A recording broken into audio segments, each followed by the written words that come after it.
Evento CBO 2018, Fique por Dentro, Salvador. Falta uma aula, Dr. Jorge Rocha, e mais 3 casos clínicos. Então, convidamos agora o Dr. Jorge Rocha para falar sobre Medicina 4.0.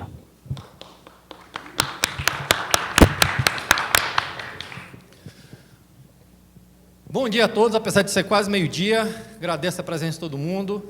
É muito importante esse evento aqui em Salvador, foi escolhido nas 3 cidades para fazer essa parceria Norte-Nordeste, CBO e sociedades estaduais. A gente fez em Natal, fez em BH, o Marcelo estava em BH semana passada, e agora Salvador. E a audiência presencial aqui na sala é muito grande, uma das maiores que a gente teve, isso é muito bom, Salvador sempre prestigiando bastante. E agradecer o CBO, que tem apoiado plenamente a Norte-Nordeste, e a Norte-Nordeste também está junto com o CBO, ajudando bastante, e o CBO mais perto, que tem apoiado muitas sociedades estaduais.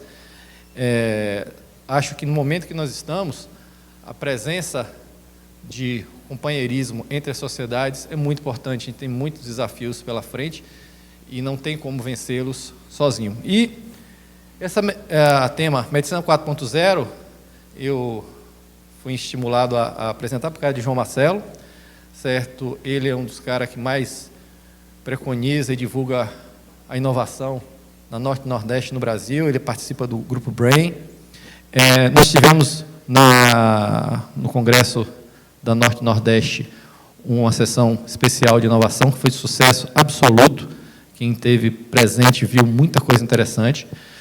E a gente vai ter, na sexta-feira, uma sessão especial de inovação no Congresso Brasileiro, com convidados internacionais, onde vai ser falado, basicamente, muito do que eu vou iniciar. Falar 10 minutos só sobre Medicina 4.0, é muito pouco tempo, mas eu vou tentar só iniciar. O convidado especial acabou de chegar aqui na sala, dentro da sala, meu amigo Pedro, certo? Que adora aprender retina. Um dia ele vai ser retinólogo. Então, vamos em frente e já parabenizar a João Marcelo, porque tem sido um gigante. O CBO, Maceió, tem inúmeras inovações. Nós temos a corrida, nós temos a sessão de inovação, que foi a luta dele, certo, de trazer vários convidados internacionais para falar de temas atualíssimos. E outro tema do nosso congresso é a união. O CBO e todas as sociedades hoje brigam muito para que a gente se mantenha unido, porque é a única forma de sobreviver. Então, vamos falar de Medicina 4.0, ver se consigo passar alguma coisa. Próximo.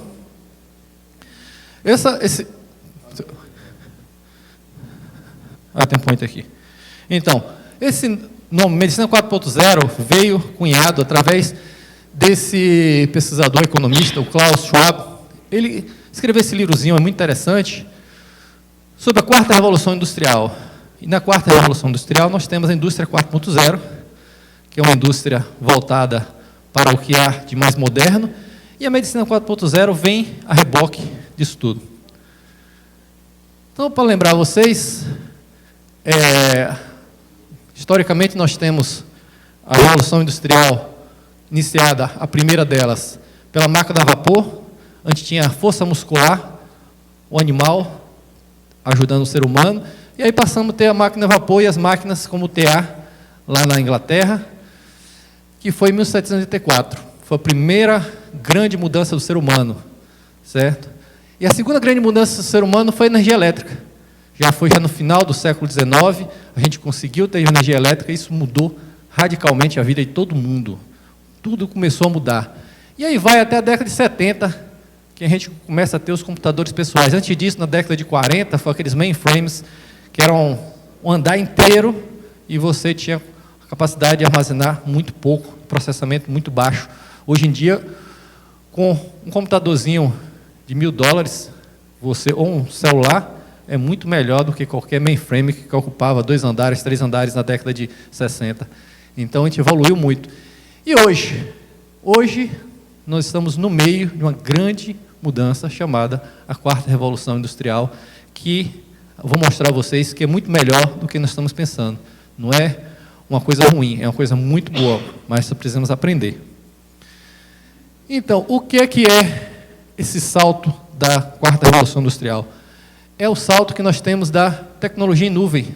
É você armazenar tudo digitalmente. É você não ter mais que procurar as coisas no papel. É você estar lá e você, todas as informações que todo mundo tem aqui, joga lá e a gente consegue ter acesso ao que todo mundo viu. O Big Data é você conseguir pegar essa quantidade imensa de dados e processar eles e tentar entender esses dados para trazer conhecimento para todo mundo. O fornecimento de energia limpa também entra nessa quarta revolução industrial. A gente tem que estar passando, não sei se vocês estão vendo, a gente está passando por um momento em que tudo está convergindo para trocar toda a nossa frota de carros para carros elétricos. Isso não vai demorar muito, certo? Todas as pressões que nós recebemos é para que daqui mais 20 anos pouca gente tenha um carro movido a álcool, a petróleo, tanto faz. O crowdsourcing, ou seja, o conhecimento vindo pelas massas, que depois eu vou entrar mais em detalhes sobre isso.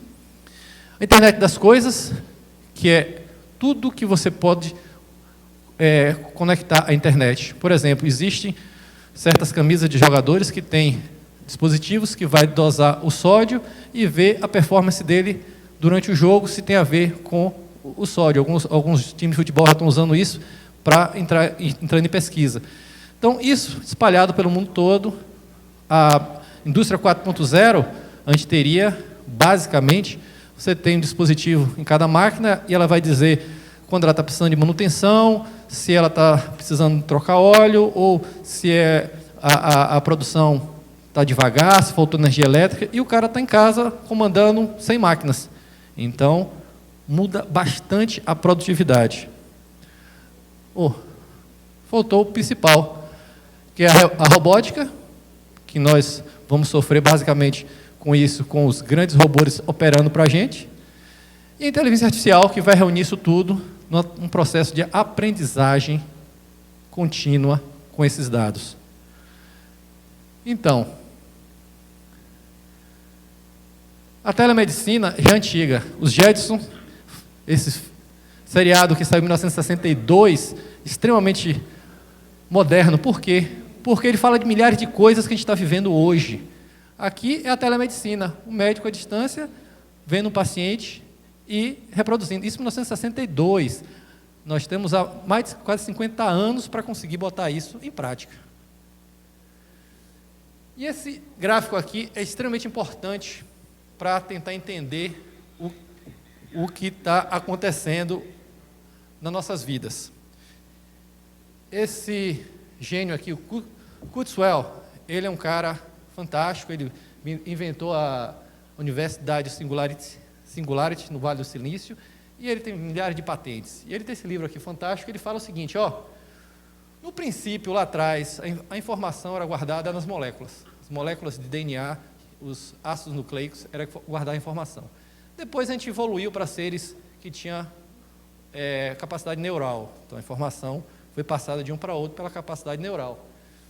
Isso depois teve um grande marco, que foi a impressora de Gutenberg, 1517, que foi um grande marco do conhecimento humano, que a gente conseguiu espalhar o conhecimento para tudo quanto é lugar.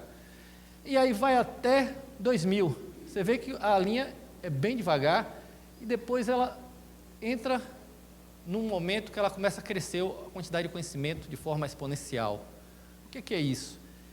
Um ponto de singularidade que os cientistas da computação falam é quando a tecnologia, a gente perde o controle de dizer para onde ela vai. O que ele quer dizer? Por exemplo, um exemplo. Ninguém consegue controlar a quantidade de smartphones que são vendidos. Certo? Desde 2007, que foi um marco, quando Steve Jobs inventou e reinventou o telefone, daí em diante perdeu esse controle. Todo mundo tem, todo mundo usa. Então, sai do controle de qualquer um quando você tem uma tecnologia que realmente encaixe nas necessidades da gente. Então, ele disse que nós já estamos chegando a esse ponto em que a tecnologia se autodemanda. Você não tem como controlar isso mais. E aí, esse gráfico muito interessante que minha fellow me produziu, ela faz slide melhor do que eu, agradeço a ela, doutora Carol, é o seguinte: na década de 70, onde eu nasci, tinha uma medicina de baixo custo e baixa resolução. Bastava um estetoscópio.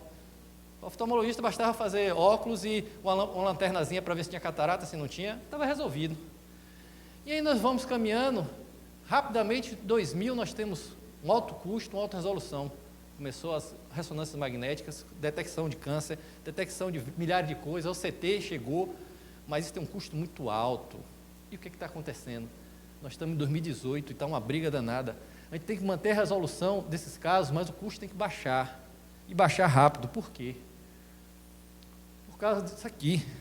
Nós estamos envelhecendo. Tá? A quantidade de pessoas idosas vivendo bem é enorme. A gente precisa manter esse pessoal vivendo bem, enxergando bem, andando bem. Mas só que, se você pegar a quantidade de pessoas idosas aumentando, como é que quem paga essa conta? Como é que vai ser isso? Quem já leu esse livro, é um livro maravilhoso. Esse autor, ele tem 2 livros incríveis. E ele fala uma forma de tentar prever o futuro. Ele fala que nós, humanos, tendemos a ser Deus. Que Deus é o quê? Em definição. Você tem onisciência, onipotência e imortalidade. O ser humano quer imortalidade, ninguém quer morrer. A gente quer viver bem e viver muito. Todo mundo quer passar os 100 anos de idade. Só que isso tem uma conta a pagar, que é, a gente começa a ter doenças que não existiam antes. Tudo que a gente evolui, a gente tem que pagar um preço. Não tem nada de graça. Então, quando você evolui e você tem que viver mais, você vai começar a ter doenças que você não tinha antes. Há mais ou menos 30 anos atrás, não tinha tanto caso de degeneração de mácula. Hoje em dia tem um bocado de casos de degeneração de mácula, não é porque aumentou a doença, é porque as pessoas estão vivendo mais. A incidência é maior com quem vive mais.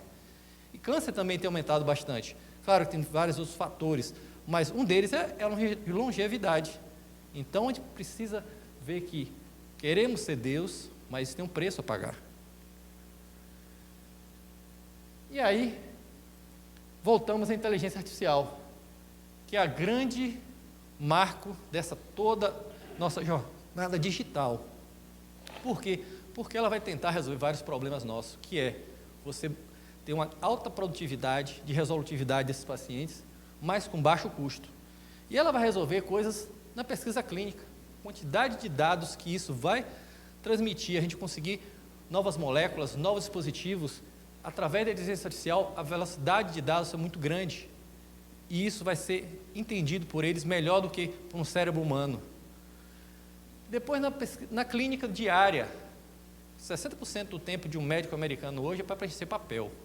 A gente também, agora o nosso querido Planserve aqui na Bahia, quer que a gente preencha mais papel, mas isso é contramão de tudo. A gente precisa aumentar a produtividade. Vai ficar gastando tempo preenchendo papel ou vendo quem são. Então, a inteligência artificial vai tentar diminuir essa burocracia, diminuir você ficar gastando muito tempo com pacientes são. Você tem que tratar os pacientes, e a quantidade de pacientes doentes vai aumentar, porque as pessoas vão viver mais.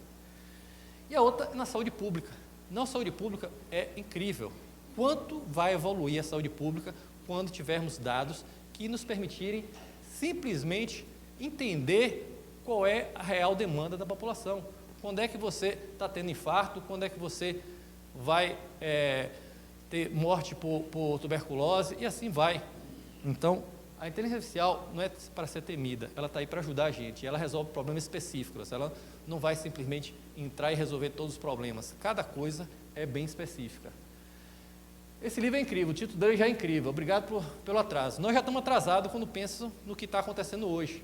Thomas Friedman é um cara que escreveu primeiro aquele O Mundo é Plano, ele simplesmente escreveu, as barreiras entre os países já está se acabando pela informação, não é mais pela economia, não é mais pela venda de mercadorias, e sim porque as pessoas estão se interagindo melhor. Aí ele escreveu esse livro depois, que ele começa com, ele diz que depois de 1517, quando Gutenberg criou a imprensa, que o ano 2007 foi o ano mais incrível e disruptivo que a gente já teve. Por quê? 2007 foi quando o Steve Jobs lançou o iPhone, o primeiro iPhone. Foi o ano que o Facebook saiu da universidade e foi para convívio social, para todo mundo, para a sociedade civil. foi quando o Twitter foi lançado, e outras coisas mais que ele cita. Então, de lá para cá, a gente está sofrendo tudo que aconteceu no ano de 2007.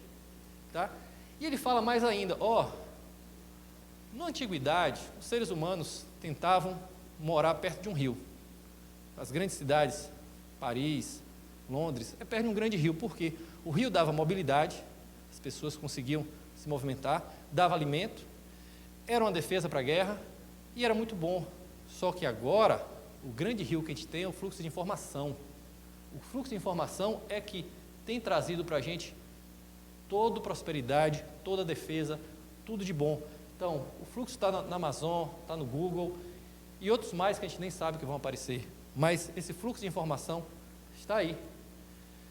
E aí ele mostra a você um fenômeno extremamente interessante que nós convivemos, que foi a paralisação dos caminhoneiros. Vocês já passaram a pensar que isso só foi possível com a tecnologia? Se não existisse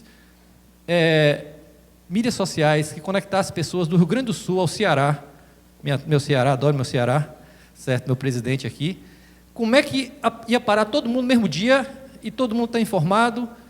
E isso foi um marco, mas a gente vai conviver com isso cada dia mais. Esse grande livro aqui fala da superinteligência, mas ele fala da superinteligência não é no computador. A maior superinteligência é a conexão de várias mentes trabalhando ao mesmo tempo, certo? A maior superinteligência que tem é você conectar várias pessoas trabalhando. O João Marcelo, ele é incrível nisso, ele consegue fazer grupos e discutir milhares de coisas ao mesmo tempo, e por isso que o CBO Maciel vai ser incrível, porque foi feito por várias pessoas. A Norte e Nordeste aqui também, não foi eu que fiz não, foi todo mundo que fez, certo? Meu presidente está aqui, Edson, ele sabe disso, foi muita gente trabalhando para construir aquilo. Então, isso é a superinteligência de ideias coletivas. Tá? Por que a gente está chegando a isso? Por causa da tecnologia. A capacidade de se conectar entre as pessoas é muito mais fácil hoje em dia. E aí, o que isso tem a ver com a medicina? Tem tudo a ver. Vários médicos trabalhando, colhendo informação, joga-se nas nuvens, e aí vai-se para pesquisa, para saúde pública ou para a clínica diária, e você consegue, através da inteligência artificial, descobrir coisas novas. Então, toda a revolução da medicina 4.0, basicamente, volta para aquele slide lá atrás. É você ter produtividade de baixo custo. Não tem jeito para correr disso. E aí surgiu coisas maravilhosas. Aqui um paciente com distrofia congênita amaurosis congênita de Leber, distrofia de Leber, amaurosis congênita de Leber, que hoje temos um tratamento, certo? A terapia genética é uma realidade. Pode ser muito cara, pode ser difícil hoje. Hoje, daqui a 5 anos, vai ser diferente. É possível que nos próximos anos, a cada 2 anos, a gente tenha um novo gene sendo tratado, certo? Tem milhares de trials, ou seja, estudos clínicos, já tentando aprovar novas medicações, e a partir do momento que isso começa a ser usado em alta escala, o preço vai cair vertiginosamente, como tudo que a gente está vendo aí, a partir de algum tempo o preço cai. Então, é uma fronteira para salvar da cegueira milhares de pessoas. Isso também está na terapia gênica do câncer, que já foi aprovada, para a leucemia e para outras mais. Então, a terapia gênica, isso foi possível através de quê? De um grande trabalho de colaboração. Isso lá em 2000 foi o sequenciamento genético. Um estudo que envolveu gente de todos os países da Europa, dos Estados Unidos e várias partes da Ásia, em que trabalharam juntos durante vários anos até você ter o sequenciamento genético. Esse sequenciamento genético nos levou à terapia gênica, que isso vai nos levar à descoberta de vários outros tratamentos. A outra coisa, já foi permitido pelo FDA software de inteligência artificial para a detecção de retinopatia diabética. No começo do ano eu testei um da Inglaterra, não era dos melhores, mas funcionava bastante. Isso é a realidade. O paciente vai ser visto, vai tirar uma foto, vai saber se ele tem ou não retinopatia diabética e vai para você para tratar. Você não vai ser o detector, vai ser uma triagem inicialmente. Uma grande triagem para milhares de pessoas. Por exemplo, na Amazônia, quantas pessoas não consegue ver médico. Ele vai ser triado através dessa forma. Aqui só alguns trabalhos recentes, tudo relacionado à tecnologia e à evolução que a gente tem. Uso de célula-tronco, que ainda estamos bastante atrasados nisso, mas acredito que em um período de uns 10 anos a gente começa a ser viável para a clínica. O Deep Learning, para você, como eu mostrei ali, detecção de alteração de mácula, de retinopatia diabética.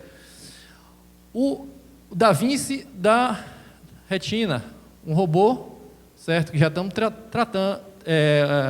treinando ele para conseguir fazer cirurgia, certo? O cara pode estar lá na França e operar um paciente aqui, através da robótica. Ou a predição através do machine learning de quantas injeções o cara vai tomar. Pedro sempre gosta das injeções. O cara vai chegar assim, ó, esse padrão de OCT, idade visual e tipo de membrana, você vai usar nesse ano 5 injeções. Vai usar 10 injeções, vai tratar por 5 anos, vai tratar por 2 anos, vai tratar o resto da vida. Então, tudo isso está sendo jogado e tentado descobrir. E aí, isso não tem nos causado temor? Acho que muita gente está com medo dessa grande revolução. Tudo que é revolução, imagine o cara lá em 1900 que era acendedor de lanterna na rua. Ia haver energia elétrica, ele perdeu o emprego dele, não tinha mais o que acender a lanterna na rua, ou cuidar se botar óleo, se não botava óleo, entendeu? Mas Charles Darwin já disse lá, nesse livro maravilhoso, Origem das Espécies, que é o seguinte: quem sobrevive não é quem é mais forte, é quem se adapta à situação. Não adianta correr, tem que se adaptar. Não adianta você negar que isso tudo chegou para ficar. Não depende de mim, não depende de você. A questão do custo da medicina está aí, o mundo todo.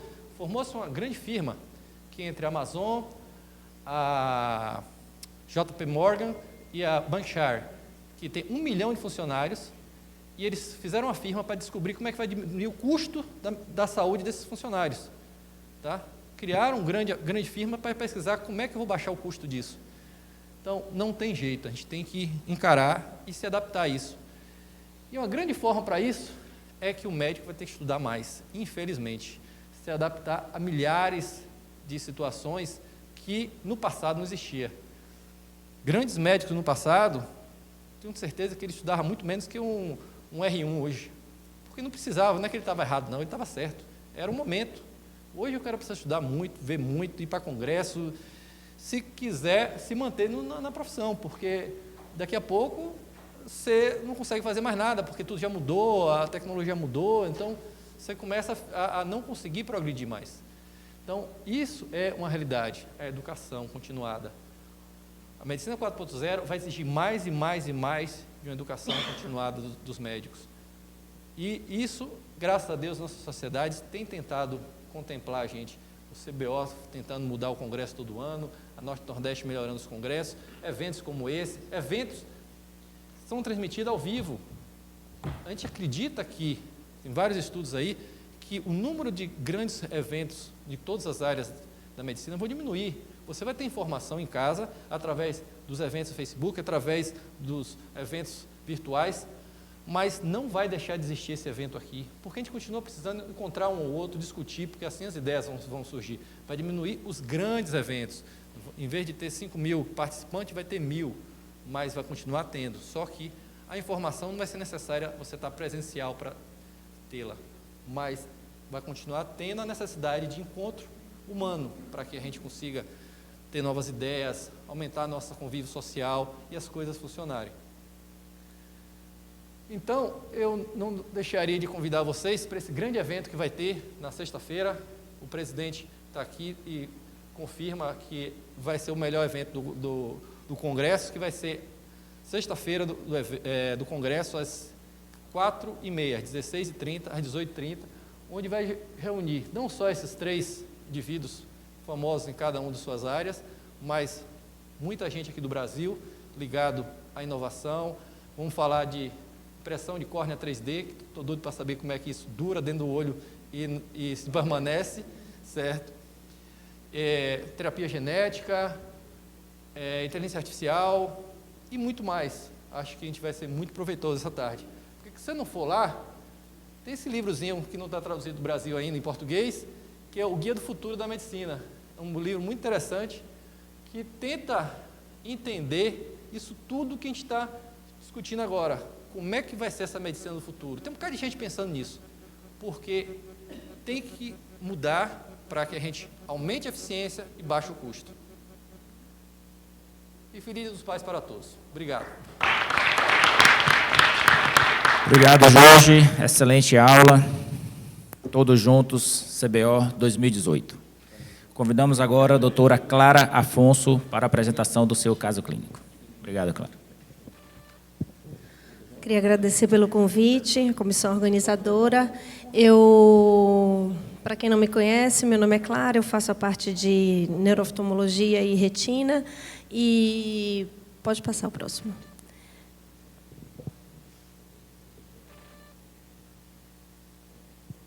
E eu vim trazer um paciente que foi me encaminhado como simulação. Era um garoto de 13 anos, natural e procedente de Salvador. Não tinha antecedente médico, oftalmológico ou familiar. A queixa principal era uma baixa de visão do olho direito, de uma forma subaguda, ele não sabia precisar exatamente como baixou, há 4 meses, e no olho esquerdo há 1 mês. É uma criança que deambulava bem, entrava no consultório sem nenhuma dificuldade com os obstáculos, e, por isso, a suspeita de simulação, porque ele era conta-dedos a 4 metros do olho direito e 20/200 do olho esquerdo, não tinha nada digno de nota na biomicroscopia, pressão intraocular normal. O reflexo fotomotor ele era direto e consensual, eram preservados, mas é difícil a gente testar um defeito de aferência quando a lesão é binocular. Então, você não tinha esse comparativo, né, de ter um DAR, porque ele tinha uma baixa de visão quase simétrica nos 2 olhos, um pouco mais grave no olho direito, que era o olho que apresentou inicialmente, né? Tinha 4 meses de história, o olho esquerdo só tinha 1 mês de história. A fundoscopia, ele tinha um nervo corado, bordas nítidas, sem edema, uma mácula com excelente brilho, sem alterações. O OCT do nervo demonstrava isso, que não tinha nenhum edema de camada de fibras. Eu não trouxe aqui também, né? Você pode ver no gráfico de Pizza, que ele apresentava boa camada de fibras peripapilares em ambos os olhos. Eu não exportei o line da mácula para vocês analisarem qualitativamente, mas ele tinha fotorreceptor preservado, coriocapilar de espessura preservada, retina interna e externa de espessura e morfologia preservadas. O paciente veio com um campo visual 24/2, com depressão generalizada de sensibilidade. O campo era praticamente todo preto. Eu não tenho uma imagem do campo, mas esse foi o quadro clínico que me foi apresentado e eu queria abrir para suspeita diagnóstica e quais exames complementares vocês solicitariam.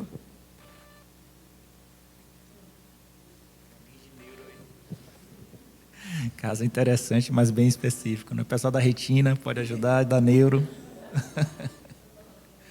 Glaucoma. Campo visual tem aí? Você mostrou? Tudo preto. Tudo preto. Campo visual todo preto. O Humphrey, isso. Eu vou mostrar um Goldman que eu fiz, mas o Humphrey que ele chegou assim, tudo preto. Volta na retinografia.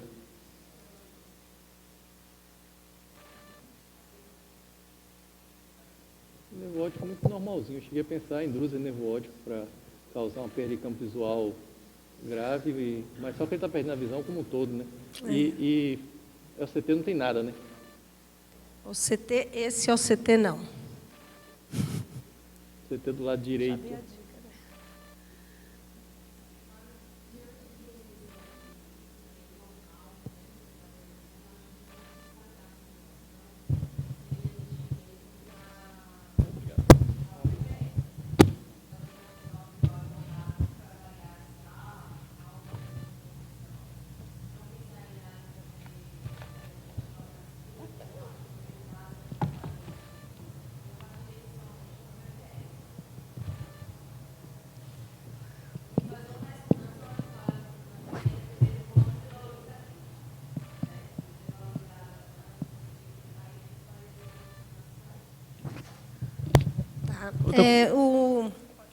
Outra coisa que eu penso é neurite óptica retrobulbar, que quando o cara não vê nada e você não vê nada, a chance é ter uma neurite óptica retrobulbar.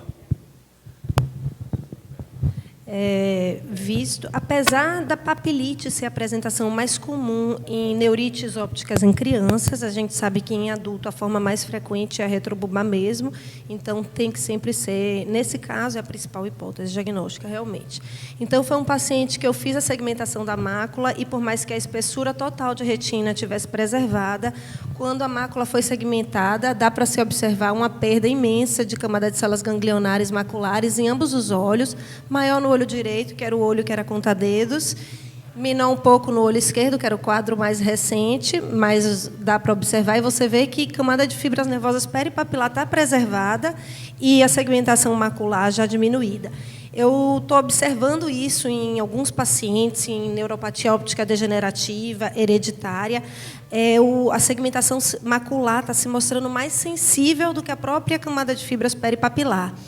E, baseado nesse exame, eu tive a certeza que ele tinha uma neuropatia óptica, e aí eu continuei a investigação, aqui em maior aumento, para vocês verem. Você observa que ele tem uma espessura total de retina preservada na grande maioria dos quadrantes aqui do gráfico do ETDRS, principalmente no olho esquerdo, e quando você faz a segmentação macular, ele tem uma diminuição de espessura de camada de células ganglionares e de camada de fibras nervosas nos dois olhos. Bom, eu tenho a oportunidade de utilizar o campímetro Goldman e da eletrofisiologia. Esse é o campo visual Goldman, por isso que ele deambulava tão bem, porque as isópteras periféricas estão preservadas. Ele tinha um escotoma seco central no olho direito e um escotoma central no olho esquerdo, com uma diminuição, você observa aqui a isóptera roxa, né? Então, uma diminuição de sensibilidade realmente generalizada na região central, com um escotoma central, que aí fazia ele ser 20/200 e conta-dedos a 4 metros. Por isso que o Humphrey vinha todo preto, né? Porque realmente nos 24 graus centrais a sensibilidade era muito baixa.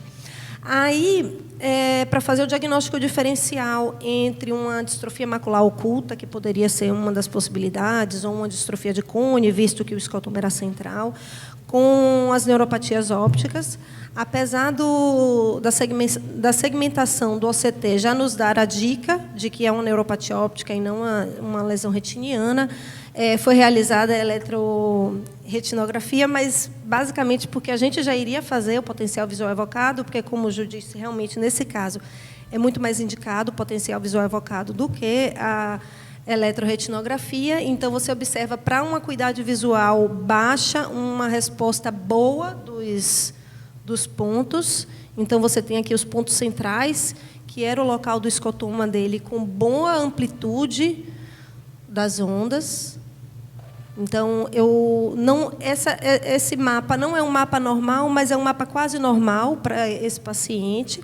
E, quando a gente analisa o potencial visual evocado, realmente a gente vê um aumento da latência. Vou colocar aqui maior aumento. Então, onde era para ele ter uma onda positiva em 100 milissegundos, ele está tendo entre 150 e 200 dos dois olhos. E nos 2 graus analisados, 1 grau e 14 segundos de arco também. Então, isso fecha para a gente com uma neuropatia óptica, justamente com esse retardo, né, da sinapse. Então, ele teve esse aumento da latência nas 2 principais ondas. E a principal suspeita para a gente é que seja uma neurite óptica retrobulbar. Foi solicitada a ressonância de encéfalo, o paciente veio com hipersinal em T2, no nervo óptico esquerdo, que era o quadro mais recente. Como ele é um quadro binocular, que não apresentou uma melhora espontânea em 6 semanas, que é o quadro típico que a gente espera de uma neurite óptica, ele fechou com neurite óptica atípica, internou para pulsoterapia e investigação. Investigação de quê? Investigação das doenças imunológicas, de lesão de coluna cervical. Então, ele fez a ressonância tanto cervical, torácica e lombar para investigar um DEVIC.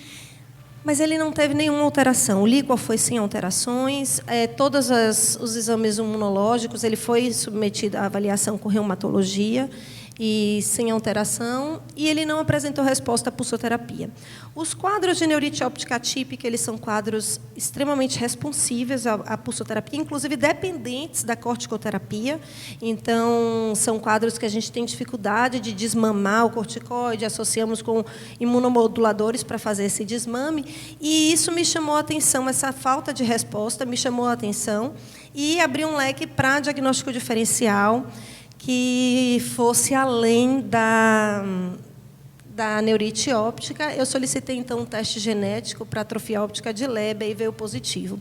Então, esse é um quadro clínico que foi um desafio para mim, porque foi um caso de Leber que não cursou com edema de camada de fibras, cursou com um hipersinal na ressonância, que não é típico também, mas é o que vocês estavam falando sobre a tecnologia ajudando. Então, eu acho que a tecnologia já ajudou na parte da segmentação de camadas de fibras, né? O OCT vem ajudando esses pacientes para a elucidação diagnóstica, e o teste genético fecha o diagnóstico de maneira brilhante, e quanto a ele a gente não tem discussão, realmente é um grande ganho a favor dos nossos pacientes. E abrir para discussão. Incrível aí que você fez, porque extremamente bem documentado. Um caso lindo, lindo, lindo. Chegar até o diagnóstico de atrofia óptica de Leber difícil, até com teste genético. E outra coisa que você está citando aí, que eu concordo, assino embaixo, e que cada dia é mais interessante, é você conseguir entender as doenças por cada camada da retina, ou seja, você tem um paciente que tem suspeita de distrofia de cones, então tem que procurar os fotoreceptores lá, funciona, não funciona, está existente, não está existente. Eu tenho um paciente que não tem, com suspeita de neuropatia, tem que ter alteração nas células ganglionares. Como é que está essa camada, a espessura, funcionalidade? Claro que não vem coisa para frente como a Adapt Optics, que você vai ver a função de cada fotoreceptor, já existe, mas não está disponível para a clínica. Mas hoje o que a gente já tem de OCT, já dá para você estudar cada componente, cada camada, cada célula do seu paciente através de um CT comum. Um espectro domain já tem uma qualidade de imagem que a gente sabe cada camada, cada linha, o que é, o que não é. Então, cada dia mais, isso está na prática, você mostrou aí brilhantemente. Parabéns. Uma coisa, eu queria só entender.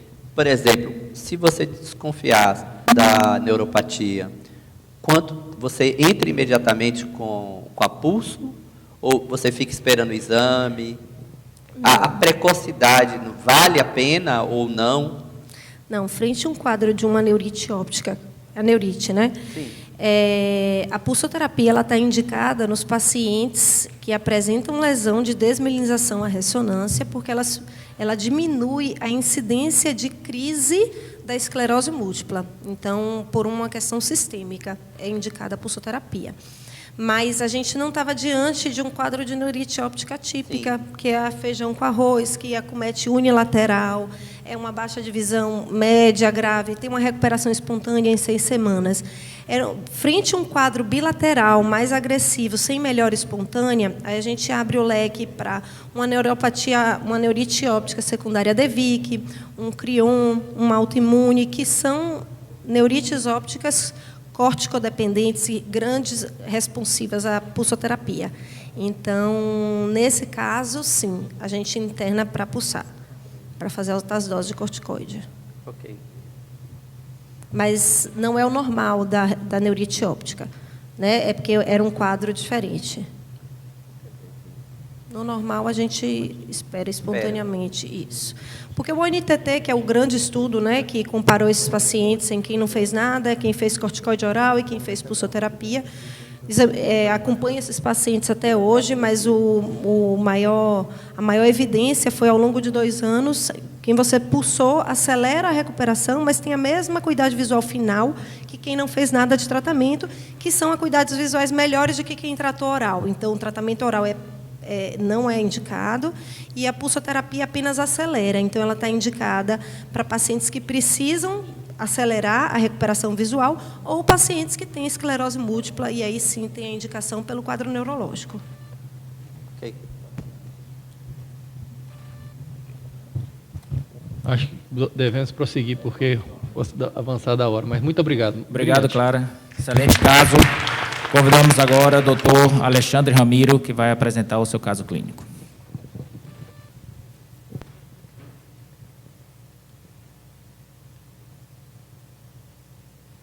Boa tarde a todos.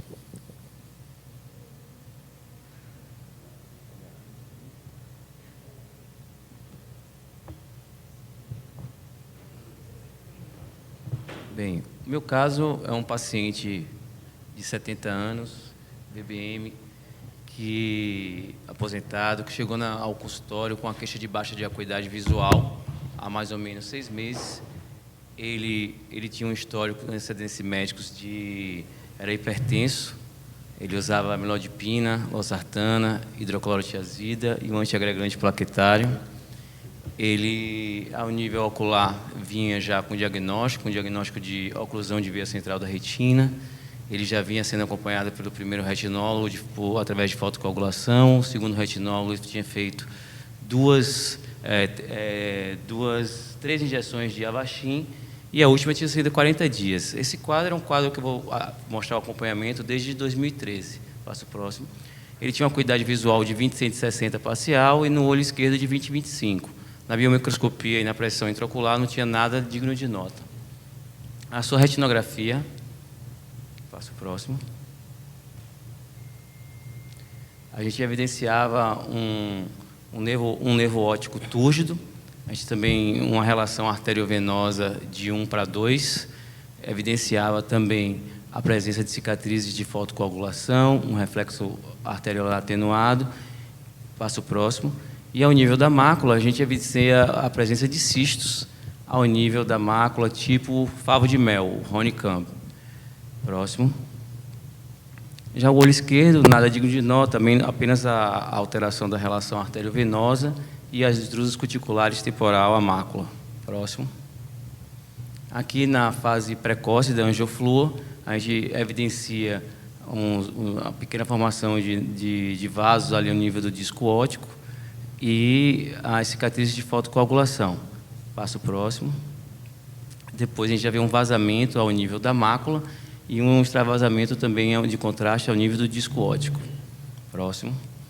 Aqui a gente segue com a tomografia, que evidencia os espaços císticos, a ausência de depressão foveal, ao nível do olho direito, o olho esquerdo, pode passar o próximo, nada digno de nota. Então, daí surge o que fazer nesse momento, já que o paciente vinha de Avastin, ele não estava tendo uma boa resposta, e naquela época, em 2013, eu tinha essas opções terapêuticas. Pode passar o próximo.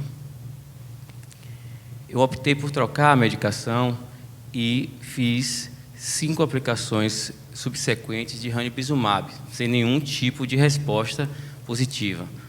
Próximo. Modifiquei para o Eylea, fiz mais 5 aplicações sem nenhum tipo de resposta. E aqui você vê as respostas que eu tinha. Inicialmente, ela respondia, diminuía um pouquinho a espessura na mácula, mas logo depois, com 21 dias, ela voltava à espessura normal. Foi quando, entre 2013 e 2014, começou a existir a possibilidade de efetuar o Ozurdex. Então, em 2014, eu fiz a medicação do Ozurdex. Para nossa surpresa, ele no primeiro mês ele teve uma resposta bastante favorável, com a volta da depressão foveal, uma redução da espessura da retina e uma consequente melhora de sua acuidade visual, que foi para 20/60 naquele momento. Eu tive que usar um hipotensor para baixar a sua pressão. Só que, diferentemente do que preconizado naquela época, que era 6 meses o uso do Ozurdex, a gente já começou a evidenciar que no 4º mês o paciente voltava a apresentar a presença de cistos, que no 6º mês culminou novamente com a presença de cistos grandes e com a baixa novamente da acuidade visual do paciente. Nesse momento, fizemos uma segunda aplicação de Ozurdex, que começou a deixar de fazer efeito devido a esse componente que vocês podem observar ao nível dessa retinografia, de um componente tracional, Já ali na parte inferior, perto da cicatriz de fotocoagulação, você vê a presença de cistos e uma membrana epirretiniana bem aderida, como a gente observa ao nível desse OCT. Um aumento bastante expressivo da espessura retiniana e uma membrana epirretiniana aumentando o componente tracional. Então, a gente pensou inicialmente em fazer uma vitrectomia com pilha de membrana limitante interna e um implante de Ozurdex, que foi negado pelo Seguro-Saúde. Então, a gente teve que fazer a triancinolona devido ao seu baixo custo. Fizemos a cirurgia, que está no pós-operatório imediato ainda, não era o intuito colocar a cirurgia aqui para vocês. A gente vê a triancinolona depositada, devido à membrana epirretiniana estar bastante aderida, você vê ainda hemorragias superficiais.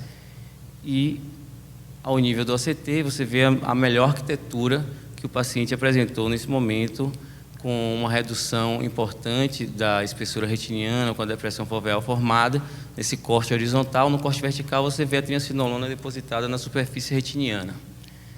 Só que, para nossa surpresa, depois de 3 meses, novamente, os cistos lá apresentando no paciente. Isso vão se passando anos e a gente avaliando, fazendo essas aplicações. Como a gente tirou a membrana limitante interna, a gente já vê a presença de cistos bastante elevados ao nível da retina do paciente. Você vê que a arquitetura retiniana foi modificada, você vê que os cistos se alongam no diâmetro anteroposterior.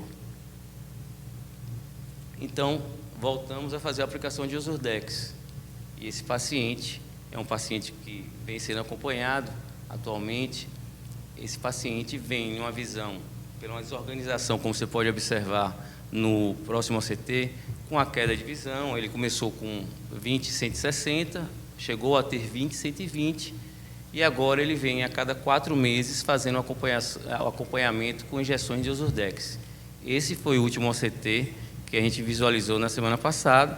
Você já vê uma desorganização da camada elipsoide, mas se a gente para de fazer o tratamento, o paciente volta a ter edema. Então, ele virou um paciente costumais de uso de Ozurdex a cada 4 meses. Okay.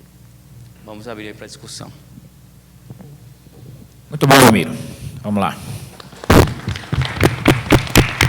Márcia. Eu queria fazer algumas considerações em relação ao seu caso, Ramiro, para o pessoal que, na verdade, não faz retina. Quando você tem a oclusão de veia central da retina, não está bem caracterizado como oclusão de veia central da retina total, porque a gente não consegue ver hemorragias, os vasos não estão tão tortuosos e dilatados, mas realmente teve talvez uma pré-trombose naquela época. E a gente sabe que pelos trials, principalmente os trials mais tipo Cruz, ele mostra assim que não há necessidade de você fazer o laser a primeiro momento, né? A gente sabe que o ideal seria fazer as terapias antiangiogênicas logo de início. Então, talvez assim, eu não teria feito laser assim. Não sei quem foi que fez, mas não teria feito. E outra coisa assim importante é que no OCT inicial a gente vê que a linha elipsoide, que é a linha dos fotorreceptores, ela está ainda preservada. E isso fala um bom prognóstico assim de recuperação visual. Tanto é que o seu caso teve uma recuperação fantástica. Então a gente já tem assim uma ideia de que vai ter assim uma boa recuperação da visão, né? E em relação assim ao tratamento assim da membrana, realmente tinha que fazer essa retirada dessa membrana, porque ela é um componente mecânico para poder assentar a retina. Você poderia injetar, na minha opinião, acho que você poderia injetar várias vezes e realmente não ia mais reduzir esse edema. E realmente eu achei que foi válido você ter feito a cirurgia e colocado o Ozurdex para enxugar esse edema. Em relação à conduta, eu achei que tá perfeita. Agora, eu só queria fazer essas considerações iniciais para a gente poder ter um prognóstico visual. Como eu falei anteriormente, esse paciente foi um paciente de 2013, ele veio do colega. Assim, o estudo que demonstra que a fotocoagulação, que o grid macular não tem uma boa resposta ao nível da oclusão de veia central da retina, principalmente no edema, é o Central Vein Occlusion Study, né, que ele demonstra justamente, nos seus princípios básicos, ele evolui tanto o edema macular como a formação de neovasos na íris, neovasos no ângulo, e o uso da fotocoagulação, já que naquela época não tinha, como é um estudo de 95, não tinha antiangiogênico. Ele chegou com Avastin, ele é um paciente do interior, com uso de Avastin, e naquele momento era o que a gente tinha para usar como uma terapia quimioterápica. Primeiro, parabéns pelo caso. Realmente o Ozurdex, nesses casos, depois já tentou vários anti-VEGF, tem uma resposta boa. A bula fala de 6 meses de duração mesmo, que a gente vê na prática de 3 a 4, que é o que seu paciente está ficando. Ele teve aquela elevação da pressão inicial, geralmente esse pico é com 8 semanas. No estudo que foi feito, são poucos pacientes que precisam ir para tratamento cirúrgico da pressão, geralmente eles respondem bem a 1 ou 2 medicações. Eu tenho também alguns pacientes que precisam fazer seriados Ozurdex. Tem algumas contraindicações que não é seu caso, paciente que teve algum problema na catarata, se a lente estiver no sulco, paciente afásico é contraindicado, porque esse Ozurdex pode migrar, mas nesse paciente, ele é fásico, não é isso? Ele é pseudo já? Pseudofásico. Lembrar que os riscos maiores é aumento da pressão e catarata. Como ele já é pseudofásico, não tem mais esse risco. Se a catarata foi tudo bem, pode repetir. Eu tenho um paciente que já repetir 6 vezes e a resposta realmente é muito boa. Eu queria perguntar sobre a angiofluorescenografia, se você via isquemia na periferia. Como você pode observar, assim, não tinha nenhuma área de ausência de enchimento. Durante a vitrectomia eu não quis, mas sempre ficava uma sombra de dúvidas. Eu não recebi não pude colocar nessa apresentação, mas a gente tem uma angiofluor de periferia dele que não demonstrava, ele fez 2 na verdade, não demonstrava isquemia pré-vitré, mas mesmo assim na vitrectomia eu fiz uma fotocoagulação periférica, visando se ele tivesse alguma área que pudesse ter passado, e mesmo assim não melhorou. Que poderia ser um estímulo para continuar fazendo o excesso de VEGF e edema. Posso falar? Só para complementar, é um caso muito bem estudado, que só comprova na medicina base de evidências, como, primeiro, o OVS que você falou, não funciona a fotocoagulação a laser, aproximaram demais da mácula. Mas a outra coisa a continuação do cruiser, que é de 5 anos, mostra que 50% dos pacientes se tornam crônicos. Então, esse paciente cai nos 50% que vai fazer injeção o resto da vida. Porque a teoria a conclusão de veia, você tem uma hipertensão venosa e uma incompetência arterial. Ou seja, a pressão arterial não é suficiente e você sempre tem um déficit de drenagem. E por esse déficit de drenagem, você vai ter esse edema crônico aí, que você vai ter que tratar Erieterne, que no caso não estava mais funcionando a anti-VEGF, ou seja, outros fatores inflamatórios que estavam levando esse edema aí. E, graças a Deus, funciona super bem com o Ozurdex. Mas, muito bem documentado e provas, os trials mostram que a gente tem paciente que vai ficar dependente o resto da vida de injeção. Muito obrigado. Vamos passar para o último caso clínico, doutora Leonora. E eu gostaria de corrigir aqui, que eu não falei no início, mas agradecer aos discutidores, André Urbano, Cristiana Rancone, Fernando Quadros, Flávia Vilas Boas, Flávio Lopes, Arlen Carvalho, Herben Maia, Onassis Rocha, Juliana Prazeres, Luiz Espínola, Márcia Ishiwaki, Marilose Sardinha, Marco Polo, Marcos Faisal, Pedro Gantois, Raquel Coelho, Sandro Lamacho, Tatiana Prazeres, Terezinha Libório e Verônica Castro Lima. Obrigado a todos pela presença. Boa tarde já. Eu procurarei ser breve pela adiantada da hora. Obrigada, Milton, e a comissão pelo convite. Quem não me conhece, eu sou Leonora Marques, eu sou orientadora de oftalmopediatria e estrabismo no ROFES de Feira de Santana. Eu passo?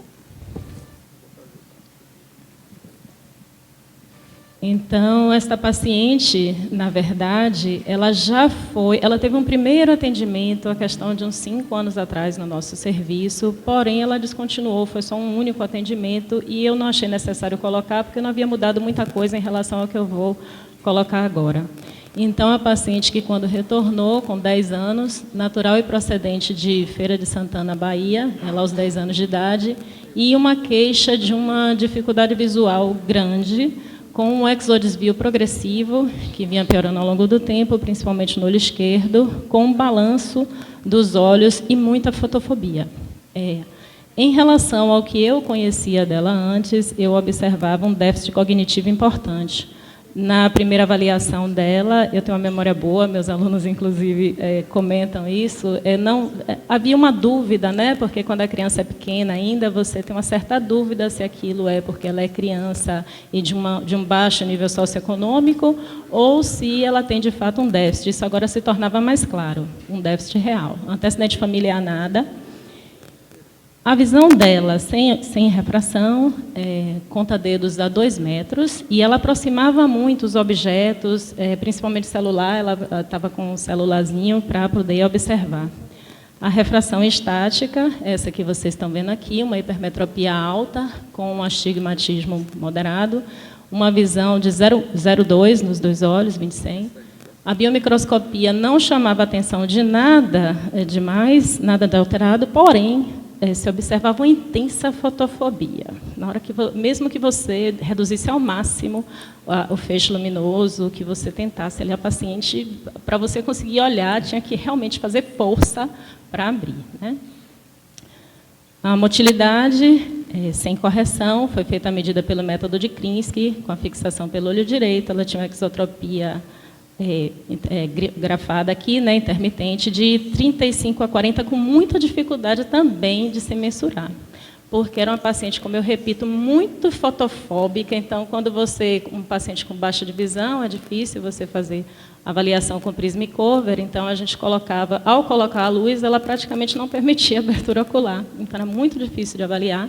As versões normais, notava-se um nistagmo sacádico com uma amplitude média e uma baixa frequência. Na fixação, ela conseguia fixar com ambos os olhos, preferia o olho direito grau 2. Quando o paciente, ao você desocluir o olho, ele mantém, porém, ao você desocluir, ele retorna imediatamente para o outro olho. Aqui é o mapeamento de retina, as fotos, né, da documentação dela. Quando eu vi essas alterações, eu fiz um mapeamento inicialmente, e quando eu vi essas alterações, já me chamava a questão da fotofobia, né? Então, eu pedi que ela passasse pelo departamento de retina. Lá a Jorge teve a oportunidade de ver. E aqui, como vocês veem, né, foi levantada a suspeita de um bullseye, aqui uma maculopatia. Os vasos aqui, atrofia, né? Era uma retina descrita como extremamente atrófica, um espessamento aqui da hialoide. Enfim, foi levantado algum tipo de distrofia retiniana. Nós pedimos a investigação, mas que, infelizmente, pelo SUS, nós não recebemos, né? Nunca se pode descartar Leber, mas também distrofia de Cones, as outras síndromes mais raras, mas nós, infelizmente, não conseguimos fechar um diagnóstico, nem pela avaliação, nem pelo mapeamento, que não dá nada conclusivo. Jorge, depois, se quiser, ajudaria a tecer algum comentário, e nem pelo exame, porque nós não recebemos. Então, diante desse quadro, né, de fundo de olho, apontando para algum tipo de distrofia, eu aproveitei a presença do Dr. Edson, então, por isso que eu digo que é um quadro bem multidisciplinar, porque eu envolvi retina, aproveitei o Dr. Edson, que estava indo para o nosso serviço, dar uma aula de refração, e eu fui com a paciente na mão, literalmente, pedi a ele para ver se ela se beneficiaria de algum filtro, né? Porque a gente sabe que esses pacientes extremamente fotofóbicos, por vezes, se beneficiam bastante. Então, nós refizemos a refração. Desculpem, aqui avançou. Vou voltar aqui só para vocês verem. A refração inicial, era essa aqui, a estática. A gente definiu, para quem não é da área de estrabismo, desculpa que o sinal de positivo aqui saiu repetido. A gente definiu, mesmo ela sendo exotrópica, intermitente, abater muito pouco da refração, a gente abateu apenas 1,5, né? A gente sabe que quando abate mais, tem um efeito de miopização e ajuda na contenção da exotropia, é um efeito de miopização. Porém, num caso de baixa visão tão grande, com déficit cognitivo ainda por cima, a gente sabe que pacientes com déficit cognitivo têm uma menor acomodação. Então, quanto mais eu abatesse, mais dificuldade ela teria para a leitura. Então, optamos em abater 1,5, definimos por lentes superasféricas, e, para nossa surpresa, ela se adaptou muito bem ao Blue Block 500. Foram testados outros filtros que aparentemente seriam mais indicados para distrofias, porém o que ela melhor se adaptou foi esse. E aqui, dá para rodar o vídeo? Sou eu que rodo? É para vocês verem a reação, né? Tá. Vai tirar o óculos, vocês vão observar que quando tira, ela começa a fazer até trejeito, um blefaroespasmo, é porque não ficou muito tempo, mas a fisionomia dela começa a revirar os olhos, aí está pouco. Aí está até pouco, né? Então, quando tira os óculos, essa paciente ela começa a revirar os olhos, parece blefaroespasmo, aquele patológico que você tem que fazer botox para bloquear, né? Então, ela começa a revirar os olhos, a piscar muito, ela não consegue conter, a mímica facial dela muda, e quando a gente coloca os óculos, ela fica normal. Me chamou muita atenção isso também na hora da esquiascopia, né? Quando eu fui conferir a refração, a gente reduz um pouquinho a luz e a paciente ficou ótima. Então, daí que eu levantei a suspeita e pedi ao Dr. Edson, e agradeço muito, muito, muito pela sua colaboração, porque pudemos... depois disso, ela voltou, nós confeccionamos o óculos. Aqui eu botei uma tarja, né, porque não pode identificar, senão o pessoal que está acompanhando online não ia conseguir ver. Então, é uma pena, porque o sorriso dela ia dizer tudo, né? Ela não melhorou tanto, é claro, porque com a retina dessa, ela não melhorou tanto em termos de acuidade visual. Mas uma coisa que eu quero chamar a atenção, é que eu fiquei muito contente nesse evento aqui, é que aqui houve uma coisa muito interessante de não se buscar só o 20/20, de se buscar o 20 feliz, né? Porque uma paciente dessa, ela melhora muito, mesmo que ela mantenha, de repente, o que ela enxerga em tabela, e eu acredito que, a partir do momento em que ela bloquear um pouco esse blefaroespasmo, ela não tem um nistagmo tão grande, eu acredito que ela vai até melhorar uma linha e meia, talvez, de visão, eu tenho essa esperança, eu estou aguardando ela voltar para conferir isso, né? De imediato, a acuidade parecia ser a mesma, mas, após algum tempo, a gente sabe que pode melhorar, né? Mas, assim, eu fico muito feliz, porque já foi relatado melhora na vida diária dela, deambulando. Então, assim, pelo menos o 20 feliz, né? E eu observei aqui que vários colegas tiveram hoje a mesma preocupação, doutor Lira e outros colegas mais, né, de buscar a superação, de buscar o 20 feliz, e não só o 20/20, que foi o nosso juramento enquanto médicos, né? Aliviar, curar quando possível e aliviar sempre. Obrigada. Muito bom, excelente caso.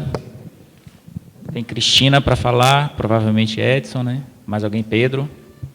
Vamos lá, Cristina. Começando pelos parabéns, né, Leonora? Caso muito bem conduzido, eu acho muito legal tudo isso que já foi comentado aqui, de você, de repente, falar, é um paciente com déficit cognitivo, tem uma alteração retiniana, ainda não fechou o diagnóstico, muitas vezes a gente para aí, né? Às vezes, não talvez investe, uma pessoa talvez até visse a alta-metropia, falasse, ele é amblíope por causa da alta-metropia, nem aí. fosse atrás da retina, porque tem a dificuldade da fotofobia. Então, assim, é legal mostrar essa condução bem completa que você conseguiu fazer e conseguir melhorar a qualidade de vida. Bem isso. Muitas vezes a gente não vê a melhora da visão na acuidade visual, às vezes o paciente nem informa para vocês, mas no dia a dia você vê que o paciente melhora, ele fica mais confortável, você faz um exame muito melhor num segundo momento, uma sobreinfração, então fica muito mais legal de conduzir. Eu acho também muito legal comentar que você foi brilhante, assim, esses pacientes que eles têm déficit cognitivo, eles têm essa hipoacomodação, eles podem ter um déficit de acomodação.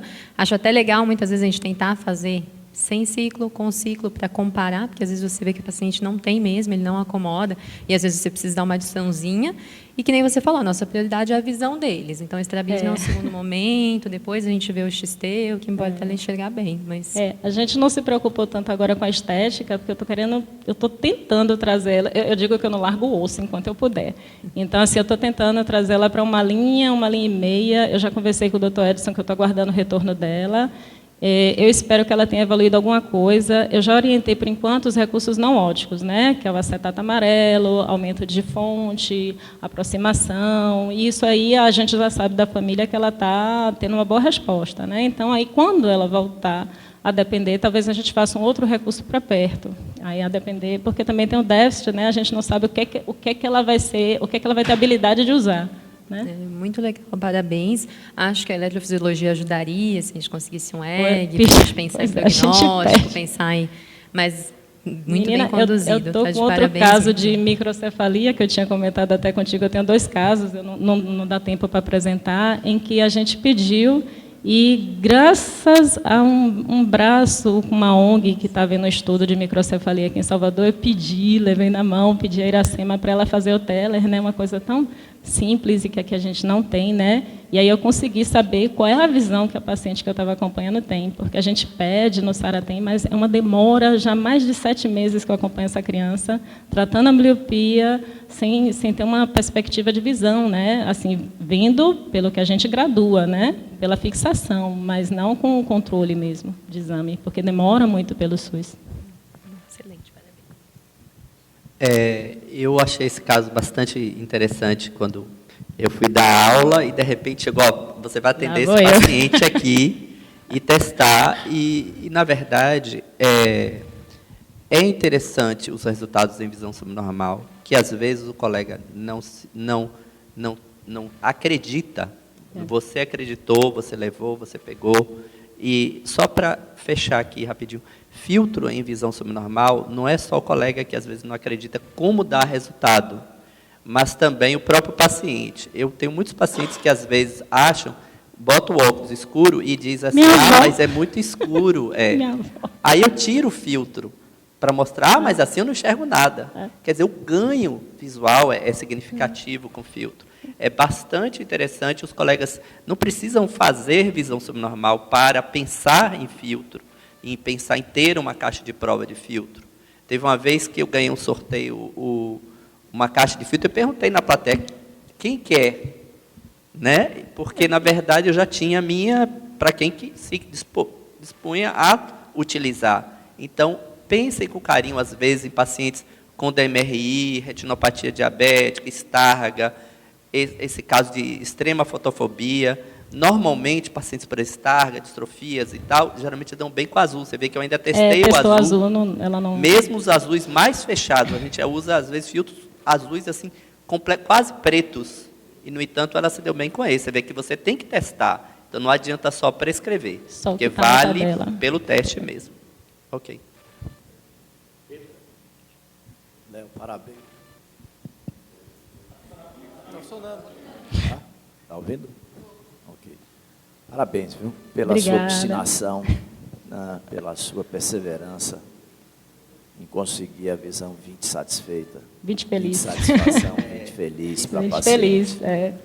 E eu queria lhe dizer que talvez essa fosse uma paciente que você pudesse trabalhar junto com, encaminhá-la para a Fundação Jonathan Teles de Carvalho. Já falamos isso, já. Feira, eu estou aguardando ela. Porque vai melhorar muito o desenvolvimento escolar dela e vai dar para ela uma nova perspectiva de vida no futuro. É isso, eu estou só aguardando assim primeiro, né, ver como ela vai ficar, para a gente definir que recursos mais ela vai usar, para daí a gente já encaminhar. Ela é de Feira, mas é de interior de Feira. Aí não é tão fácil para ela, mas, de todo modo, a gente já definiu isso com a família. Mas a Fundação tem, com algumas cidades, algumas prefeituras de algumas cidades, eles têm um convênio com as prefeituras conseguem o transporte. Foi bom. Vamos conversar, não sabia não. Ótimo, ótimo. Qualquer coisa, eu já lhe boto em contato. Pronto, lá. Vou querer. Obrigada. Obrigado, Leonora. Excelente caso. Vamos fazer agora as considerações finais. Depois vamos fazer uma reunião breve. Vai ser bem breve mesmo, porque hoje é aniversário de minha filha. Então, por favor, obrigado a todos pela presença, obrigado a todos que nos acompanharam pela internet. Obrigado, Jorge Rocha, Lira, Davi. Vamos às considerações finais. Então, primeiro esse caso mostra a importância da interdisciplinaridade. A segunda coisa que mostra o amor que você tem pelo paciente, né? Porque não desistiu e a gente vê que muitas vezes a gente não sabe, a gente vive na nossa caixinha lá, naquela especialização, ultra especialização, e é bom esses encontros multidisciplinares, porque a gente aprende também, né? A gente que está na nossa caixinha, a gente acaba que fica essas horas juntos e nós aprendemos várias outras técnicas que às vezes aparecem pacientes fora da nossa subespecialidade, então é interessante esse formato, né, da multidisciplinaridade. Então, queria agradecer a SOFBA, ao Hamilton. O evento foi extremamente proveitoso, as aulas excelentes, as discussões também, mostra o alto nível da oftalmologia do Nordeste e da Bahia, sempre foi, mas cada vez mais, né, com casos interessantes, inclusive indo da análise de imagem até a genética e tudo mais. Então, só queria agradecer a vocês, ao pessoal do Facebook que nos acompanhou, agradecer a Ímpeto e também a Mais Eventos e ao CBO, em nome do Dr. Tayano, né, que é o nosso presidente, e agradecer aqui ao Davi, que é um incansável aqui, o presidente da SNNO, que tem trazido aí uma presidência também inovadora e com muita força, muita união. É muito prazeroso trabalhar ao seu lado, como vice-presidente aqui da SNNO, e Jorge Rocha, que praticamente deu uma nova cara à SNNO, né? Um sopro aí de inovação, e que foi um presidente que todos nós vamos sempre lembrar da melhor maneira possível como um líder realmente da Revolução 4.0, mas no seu caso emocional também, porque sabe liderar de uma forma assim incrível. Então, assim, agradecer a todos e dizer que espero todos no CBO 2018. Agora foi a última edição desse simpósio que nós tivemos em Recife, Natal, BH, mas eu também já fui em Campinas, no Pêndulo do Bournier, no Sul Brasileiro, no CBO, na Brascas, porque tudo que a gente tem que fazer esse Nordeste dar certo, e eu conto com vocês, com a residência médica também, o pessoal da SOFBA, a partir da semana que vem, porque nos relataram que às vezes o residente está achando um pouco caro a passagem, porque está com dificuldade, a passagem aérea. Então, a LUC, que é a empresa que vai ficar responsável por toda a parte de transporte durante o congresso, ela fez um pacote especial para os residentes que quiserem ir. O serviço, eu sugiro até dar um trio de zabumbeiro, alguma coisa lá no ônibus, e aí a SOFBA, os serviços que quiserem saber desse valor, junto com a LUC, é só ligar para a SOFBA, que a partir da semana que vem ela já vai ter esse valor promocional para ir e voltar de ônibus, e aí não tem a desculpa de que alguma coisa financeira, e aí, né, a não ser a acomodação do residente, porque a gente vai facilitar muito esse transporte. E também a gente pode ter um pacote com pousada, um hotel bom e mais em conta. E aí todos vocês que são chefes de serviço, né, na semana que vem tem aquela reunião bem legal com o residente, dizendo que o congresso do CBO lá em Maceió é do João Marcelo, que o João Marcelo ama vocês e que quer que todos os residentes vão, porque a gente precisa de vocês, certo? Então eu conto com todos vocês, além da presença dos preceptores e todos os oftalmologistas, mas vamos dar uma pressão aí na residência médica para ter esse comparecimento maciço, inclusive porque depois do Congresso vai ter um ranking das capitais, e a gente quer que a Bahia, Salvador, esteja entre as primeiras de todo o Brasil, né? A gente não pode querer que o Sudeste tenha mais gente do que a gente aqui no Nordeste com o Congresso em Maceió, né? Senão eu vou mandar buscar o residente aqui de qualquer jeito, à força, com qualquer outra atração que vocês quiserem, certo? Tá bom, muito obrigado. Em nome da SNNO também eu gostaria de agradecer a presença de todos e dizer que esse foi o último simpósio de atualização antes do CBO 2018. Claro, nós vamos continuar esses encontros a cada 2 meses, sempre em uma capital diferente, vai ser sempre junto ao CBO Mais Perto, é uma parceria, CBO Mais Perto, SNNO e a sociedade estadual local do estado que está sendo realizado, e com transmissão ao vivo. Porque esse encontro dá para a gente perceber que é muito mais fácil de trocar ideias do que os congressos maiores. A gente fica mais espontâneo, todos ficam mais à vontade. Então, aqui a gente dá bizu, abre o jogo. Não tem, aqui é o que a gente faz no dia a dia. Entendeu? É um evento extremamente prático, que é o que a gente pede para os apresentadores, para fazer as coisas do dia a dia. É uma bisurada. Então, eu espero que vocês tenham aproveitado e que os próximos sejam igual a esse ou esteja sempre melhorando. A tendência é sempre melhorar. Eu acho que a gente está no caminho certo. Obrigado mais uma vez a todos.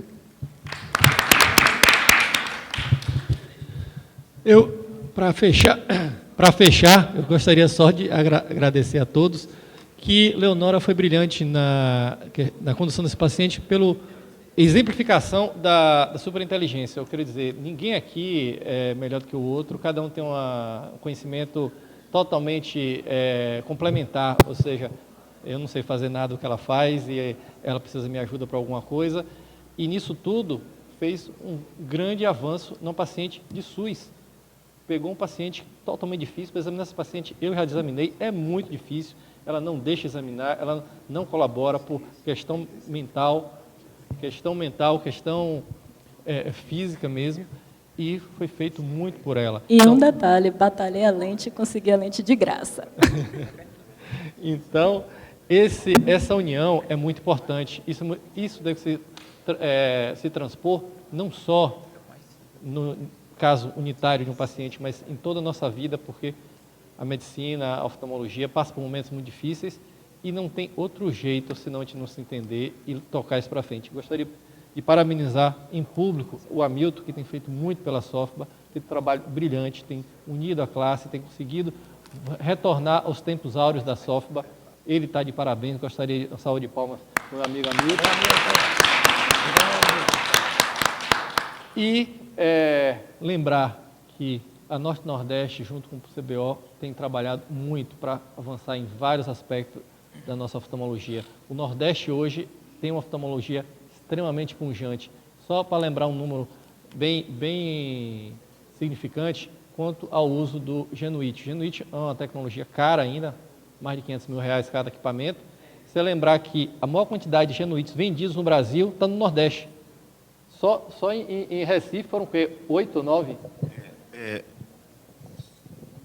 Segundo informação da Alcon, hoje tem 19 máquinas no Brasil. Das 19, tem 2 em Fortaleza, 6 em Recife e 2 na Bahia. Eu não sei se estão as 2 em Salvador. Mas tem uma aqui em Salvador. Tem uma em Salvador, então deve ter uma no interior. Então tem 2 na Bahia, 2 no Ceará e 6 em Pernambuco. Então, de 19, 10 estão no Nordeste. Então, é muito importante tudo que está acontecendo. O congresso, o ano passado foi em Fortaleza, foi incrível. Vai ser em Maceió, uma sequência de eventos extremamente importantes. O João Marcelo tem se desdobrado para que isso aconteça.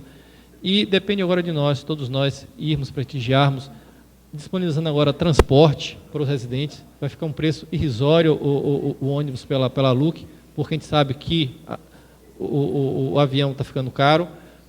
Então, isso tudo a gente tem que levar em conta, trabalhar junto para continuar a melhorar a condição do nosso paciente, melhorar a condição da nossa profissão, porque todos nós abraçamos ela, porque amamos o que fazemos. Então, a gente não pode largar para lá.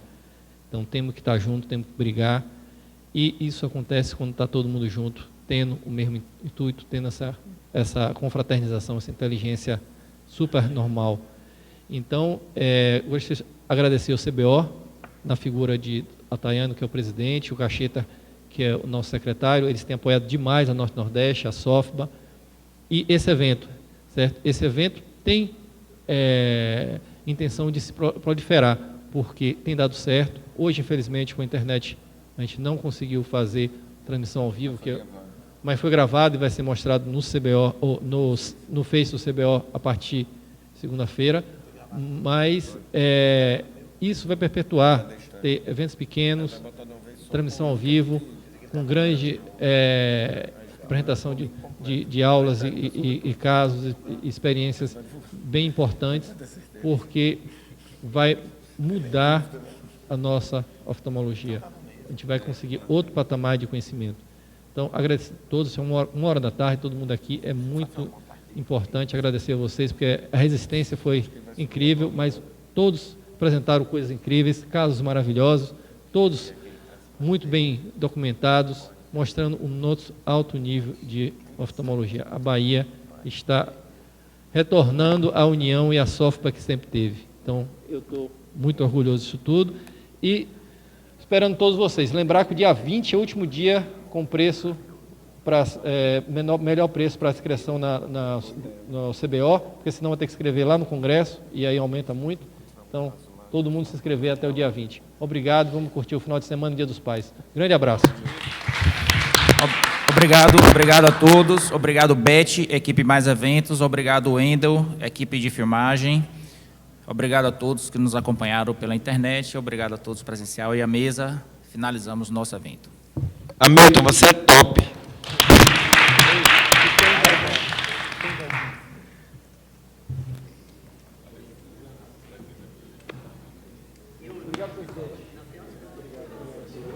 Gostaria de convidar vocês para um dos nossos mais importantes congressos de oftalmologia do Brasil, o CBO, que vai ser realizado de 5 a 8 de setembro em Maceió. Os nossos amigos João Marcelo Lírio e o Mário prepararam um congresso maravilhoso.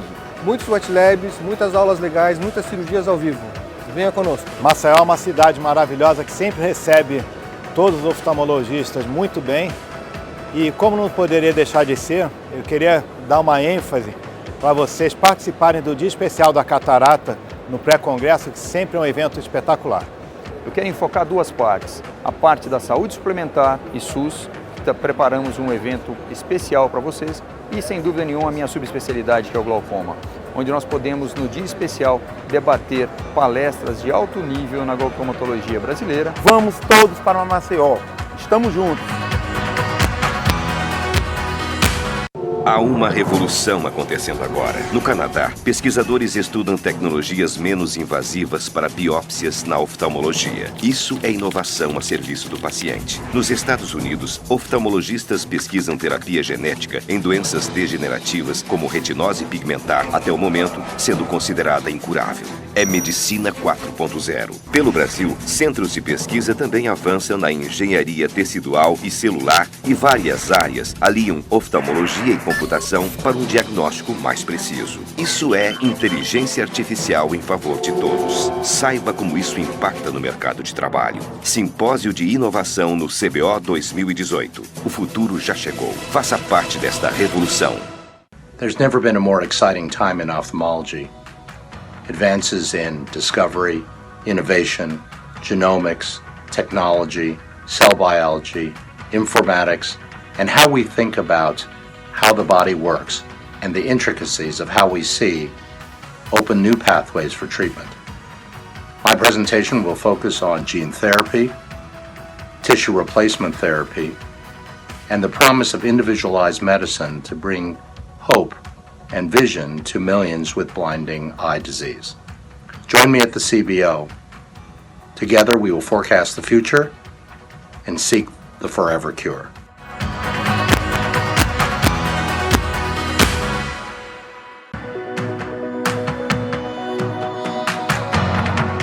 Caros amigos, de 5 a 8 de setembro temos um compromisso.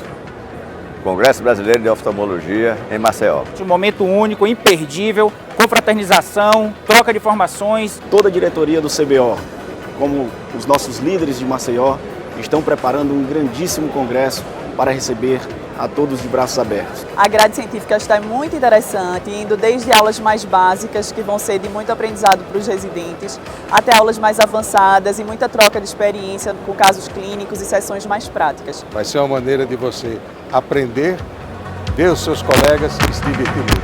Vamos ao Congresso em Maceió do CBO.